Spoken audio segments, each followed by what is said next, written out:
I'm Emil Lindholm, a rally driver, and you maybe don't know this, but before I started rallying, I used to race on the circuits. I've got Jakub, the owner of this Octavia RS, and together we'll show you 3 tips on how you can both enjoy your track day, but also be a better and safer driver on the public road. Hi, Jakub. Hi. How are you? Did you have breakfast? I did not. Okay, let's go. This is our track tool for today, the Octavia RS. Let's get on with it.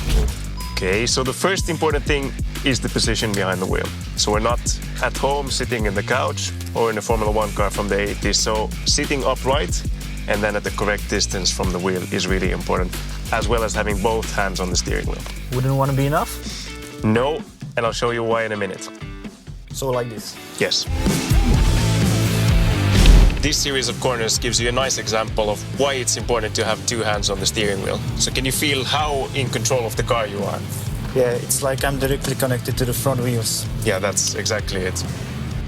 So if you hang your thumbs on the spokes of the steering wheel, you'll find that it's actually very natural and quite comfortable, and it's always just safer. Another thing that circuit driving teaches you is to not be afraid of braking fully and accelerating hard on an unexpected situation on the road. So when I tell you to brake, you brake as hard as you can.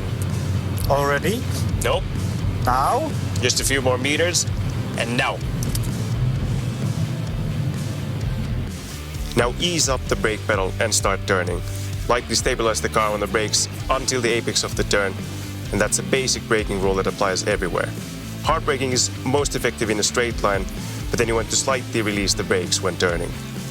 We're now approaching the apex of the corner, so you can gently go back on throttle, but not too much, because otherwise the front will slide out. But now we're in the exit, so push it to the metal. The power feels amazing. Yeah, feels great, doesn't it?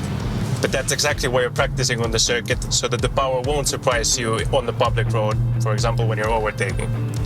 So the third point is the correct and smooth line. So follow the cones, start nicely on the outside and then close into the apex, and then let the car flow wide on the exit to the cone. And smooth steering wheel movements, no twitching on the steering, just like that. And when you use the whole width of the road, you can take much more speed to the exit. The car just wants to go faster and faster. Yeah. Keeps pushing. Go on, you've learned a lot today. Thank you so much, Emil. It's been quite an experience. On the road, remember to respect your lane width, speed limits, and other cars. The experience of the circuit will make your driving safer, smoother, and more comfortable, and that's what Jakub learned today. Škoda.